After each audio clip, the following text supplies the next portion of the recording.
This video is sponsored by Voxy. Hello and welcome to another Blues Focus match preview. Today I'm joined by Football Martin for the Southampton game. How are you, Martin? Yeah, I'm all right. I'm okay. I'm just coming off the back of that defeat last night at Anfield. Felt a little bit flat this morning, but I just think an opportunity now just to focus upon the league and we're out the cup, which is probably a good thing in all honesty.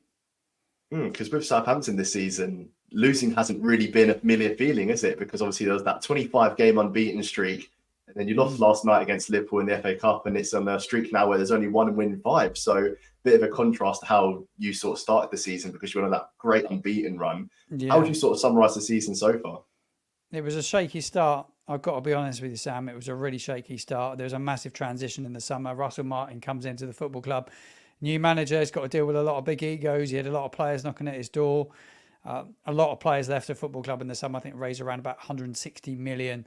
Lost James Ward-Prowse, club legend. Lost Romeo Lavia, an incredibly good midfielder. And lost a lot of players. A lot of people went out the door and he had to bring a few faces in. And obviously, it takes a little bit of time to bed in your side. And obviously, it was a big change in the way that Russell wanted to play football as well. We've under Ralph Hasenhüttl and the managers prior, and certainly Ruben Sellés back into last season, very much wanted to play sort of on the counter attack, absorb pressure, work hard, bit of press. But this is a side that want to keep the ball. So it was a big change, and it took him a little bit of time to bed it in. But when it clicked, and we went 25 games unbeaten in all competitions. We didn't lose at St Mary's we went 11 games at St Mary's and didn't lose a game, which is quite incredible. And we've hit a little bit of a rocky patch, and you would think in our fan base is absolute meltdown. I can't believe the overreaction in our fan base down here. It is unbelievable. We had a rocky home game against Huddersfield at home. We went 2-0 down. It was in our 24, well, we were 24 games unbeaten at the time. It was our 25th game unbeaten. We clawed it back and we won the game. It was quite incredible. I think it finished 5-3. It was unbelievable at St Mary's. But the fans overreact. And after that, we went and lost to Bristol City. We beat West Bromwich Albion. And then we're going to lose at home twice in a week to Hull City and then to Millwall last week. So very, very bizarre what's happened in the last couple of weeks. And it's been down to a few factors. And I think Blues fans can attest to the overreaction of things because where we are in the league this season, obviously it's not been fantastic, but you get those fans online that are going, oh, we're doomed. We're looking over our shoulder, all this stuff, which I guess we are, but you've got to look at the whole thing, haven't you? How many positives I guess there have been from this season as well, even with the sort of ownership of us as well, because that's been something that's been so gloomy in the past. But now the fans on social media are looking at the results maybe on the pitch and scared about it, but there is still a lot to be optimistic about. In terms of sort of Southampton this season, you say about the online meltdown, whatever. It's a real shame, actually, something that I saw about William Smallbone had to delete his Twitter account. Yeah, I've just seen it today. So what do you think of that? Unbelievable. Will Smallbone has been a product of our academy. He's come through. He went out on loan to Stoke City last season. He come back. He was given another contract at the football club. So he committed to the football club. He's played a lot of games this season in the first team. And Flynn Downs got injured a couple of weeks ago. And we've really, really missed Flynn Downs. Like, he got injured against Huddersfield at home. And prior to that, we'd hardly let a goal in. We were so solid. And he got injured, went off. And him and Will play well together. And we've missed him. And Will's not quite been the same without Flynn in the side. He come on as a substitute last night, and it wasn't. He's not a high energy player. He's a possession based player, and he give the ball away sloppy a few times. But sometimes you come off a bench, it happens, doesn't it? But the abuse he took on Twitter was unbelievable. I won't say what one fan said, but there was one tweet that was so out of order. I imagine he's deactivated his account because of one tweet that I read this morning. It was horrific.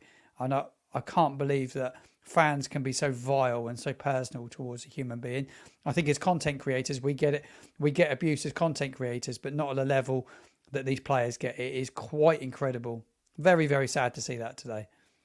I thought that as well when I saw it. I just thought some of the abuse that these footballers get online and it's like the end of the day, they are only humans, aren't they? And you're right to mention Yeah. about content creators as well, because I'm sure you've had it. I've had it before, where there's been like opinions online, and perhaps people don't Yeah. agree with it, and then they just say the first thing that comes into their heads, regardless of sort of how that would offend people. And I think the whole culture of online and interacting with people and saying anything without sort of taking accountability for We've it's all got got to change. feelings, haven't we? We've all got feelings and emotions.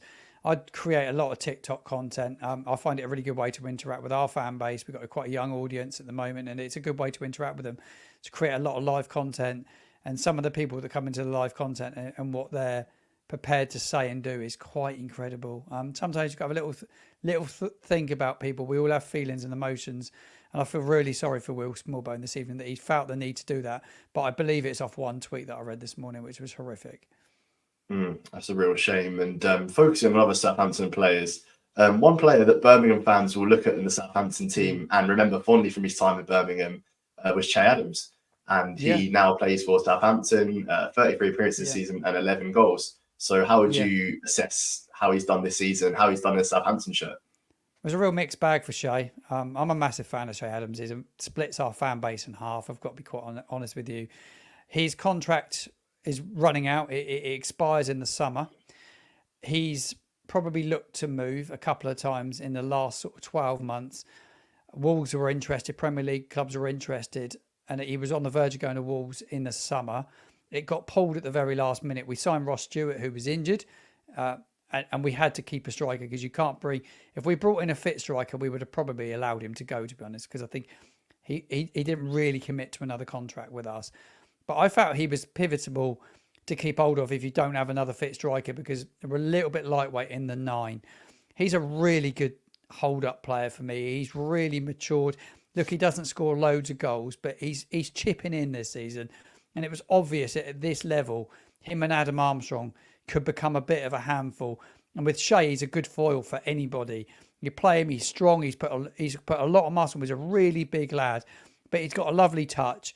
And for me, he's a really important player for us. So that 25-game unbeaten run, the back end of it, Shay was really, really important. But a lot of our fans would be happily not see him start. But I look at our squad, who else do you play in that position? There's no one else that can play like Shay Adams. He'll leave our football club in the summer, and I'll be gutted to see him go because I really like him. But like I say, he splits our fan base massively. Because with us, it was the little and large combination that worked for Shay Adams when it was up front with Lucas Jukovic, and Jukovic used to win the knockdowns for Adams, and he'd sort of run onto it and score, and that was a real prolific duo. But now it looks like he's changed his game quite a lot to sort of fit into a more creative style of play. And I've seen he's played as he was a striker on the wing, and as you said, he's bolts up now, which he started to do at Birmingham. And that's great to see that someone's adapting their play style to sort suit a team that's better on the ball and all that stuff. He's really important in the running for Southampton. I think it's vital that he plays at the weekend against Birmingham. He's one of the first names on the team sheet for me between now and the end of the season, because there's no one else that can play his position. I think we need to keep him fit, and he needs to be in the side. I think he's been in and out the side. He come on last night against Liverpool. He had a little bit of a calf strain a couple of weeks ago. I think it was in the game against Millwall. He come off. So he's got a little bit of a niggle, but hopefully he's 100% fit for this one, because he's a really important player. And in the reverse fixture, it was at the start of the Wayne Rooney tenure. I'm sure that's a time that Birmingham fans want to put way in the past.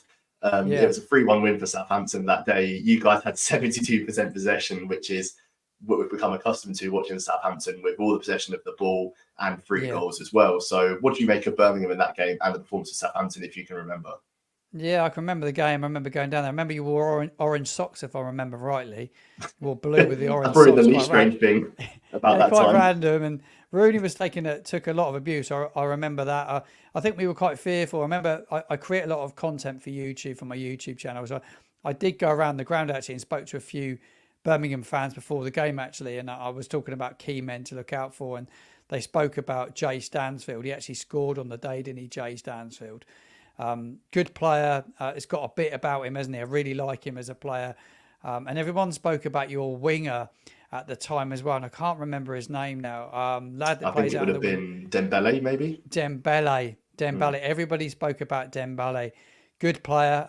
Was obviously fearful about playing, seeing them at the weekend as well. But I remember that, but the fans talking about it. But it was not long after Eustace had left the football club, and everyone was really disappointed that John Eustace had left. And I thought it might have been a game that we could have potentially slipped up in, but a lad called Charlie Alcaraz scored on the day. He's no longer in the building, unfortunately. He's out on loan at Juventus now, Charlie Alcaraz. But I remember he scored on the day, had a fairly decent game. But we had a lot of possession, which we do seem to have in a lot of our games. That day we scored 3 goals. We don't always convert that possession into goals, but we do have a lot of the football. That's for sure. Again, another thing that splits our fan base. They don't like us playing it out from the back, but it's not going to change. Got to get used to it. We've done it for for 3/4 of the season. It won't change now, but our fan base still boo and hiss when it goes across the back 4. I think that's something that will take some time to get used to at Birmingham, because Tony Mowbray's tried to implement this style where we play a bit more of the ball, and you get them moans and groans from the fans because they're not used to it. We're used to sort of regimented style, off the ball, soaking up the pressure and then hitting teams on the counter. And now Mowbray's trying to sort of implement a way that's in between what Eustace and Rooney try to do. And the fans are not quite taking to the possession round the back yet, but I think they will if it generates results, and that's the main thing, isn't it?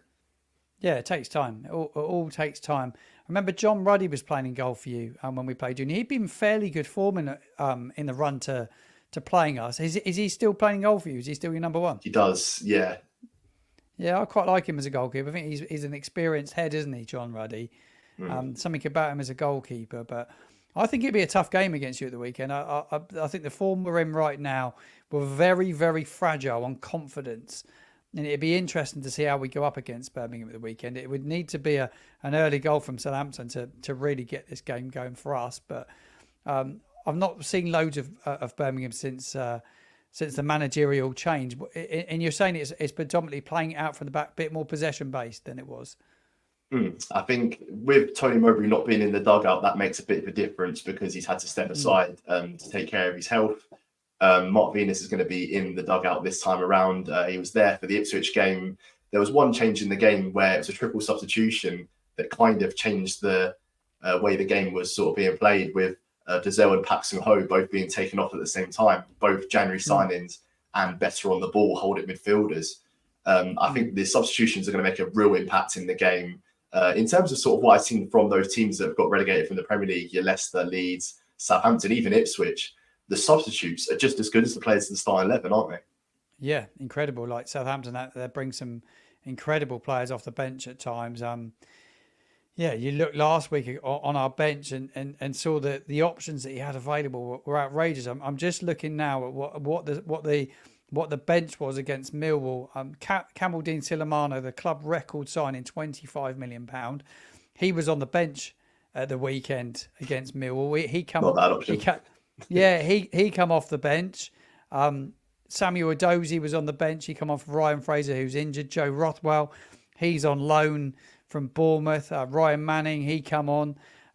Incredible players to bring off the bench. It really we are blessed with a really decent squad. David Brooks has come in from Bournemouth as well, struggling to kind of find a place for him in the side. So he'll have a few selection headaches this weekend, I would imagine, with Russell Martin, especially if Flynn Downs is fit. He's a big player for Southampton.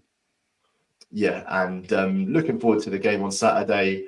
Home fixture, the last home fixture we played was a sellout against Sunderland, and the atmosphere for that game was absolutely fantastic. I was at the game and it was almost like a throwback to the old days for me, where I used to go as a kid, and it used to be this ginormous stadium and like all this noise and that. And then sort of when you've got older, the sort of novelty of that's kind of gone away from the club. But I feel like now we're getting that atmosphere a bit back, and I'm hoping that we are going to generate some sort of atmosphere for the game on Saturday.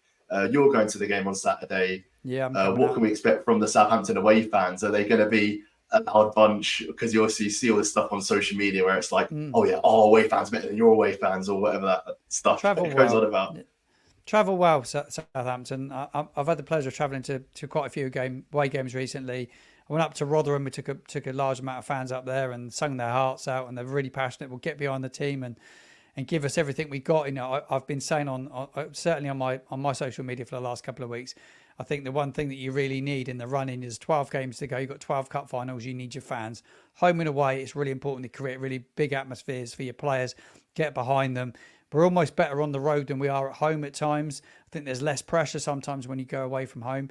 St Mary's at times can be a little bit of the fans just get on the players' back a little bit too much at times. I thought certainly the weekend against Millwall there was booing at the end. It's not ideal when you're in a run-in. You could see at Ellen Road when Leicester played Leeds on last Friday night in the Championship.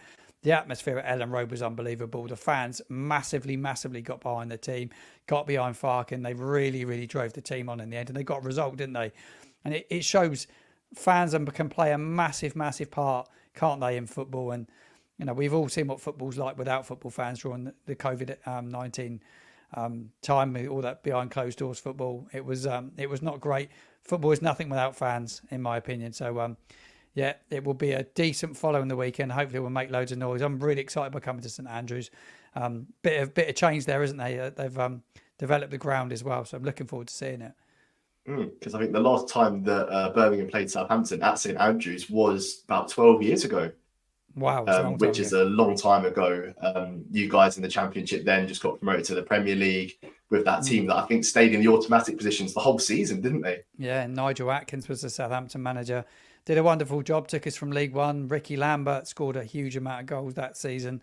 There's some really good players in that side. Adam Lallana, who went on to play for Liverpool, and Morgan Sneidlin, he went on to play for Man United. Luke Shaw, he come through that academy as well. It was incredible, really.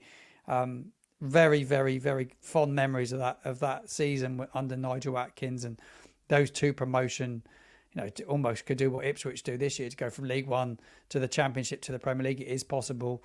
Well, football's all about momentum, isn't it? If you've got that winning mentality, it can be quite powerful. We've lost a little bit of that winning mentality at the moment. That momentum stopped at the moment. So you'll probably be relishing playing us right now. It's probably a good time for you to play us. And that season that we mentioned where Southampton last played Birmingham at St Andrews, we fell short of the playoffs, lost in the semi-finals to Blackpool of all teams. In terms of Southampton this season, obviously at the moment you're in fourth place. I think you're 5 points off Leeds, I believe. Yeah, 5 points behind Leeds. So in terms of closing that gap, do you think you can do it? And if you're on the playoffs, do you think you'll win it? I think we've blown chance of second in the last two games. I think the two home games, Hull City come to St Mary's were outstanding. Liam Rossini's side were probably the best side to play at St Mary's this season. Out of anybody we played, they were unbelievably good, so well organised. There'd be a real threat in the playoffs if they get there. I think they will get there. But yeah, I think we've blown second. I think Leeds' running compared to our running is, I think they've got a fairly decent running. We've got to play Leeds, Ipswich and Leicester all away from home. Massive games.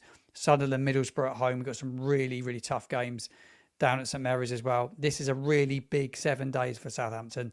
Starting with Birmingham away the weekend. We've then got Preston at home.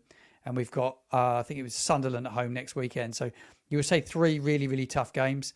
And I think the season will probably carved out in the next week for me, really. Because if we could kick on and find a bit of run, we'd have to be faultless between now and the end of the season to get the autos. Otherwise, it will be the playoffs. I think the playoffs, though, a massive lottery, Sam, I would say. With the sides that will be in there, I've seen West Brom, the physical side. I think they cause people problems. And I think Hull are outstanding as well. And then you got Ipswich could end up in there. Southampton, you could get Norwich, great gate crash in it. Preston are on a bit of run at the moment. It's such a competitive league, isn't it? To go 20, we went 25 games, all competitions unbeaten. Was it about 23 league games unbeaten and still not been able to hold on to second place? Just shows how competitive the Sky Bet Championship is this year. It is brutal. That is the Championship for you. And with the Championship, the game comes thick and fast. 3 games in 7 days. How are you predicting that you start this run of important fixtures? I think a must-win game for us the weekend. I think it's vital to get 3 points. That they have to go and get a result there.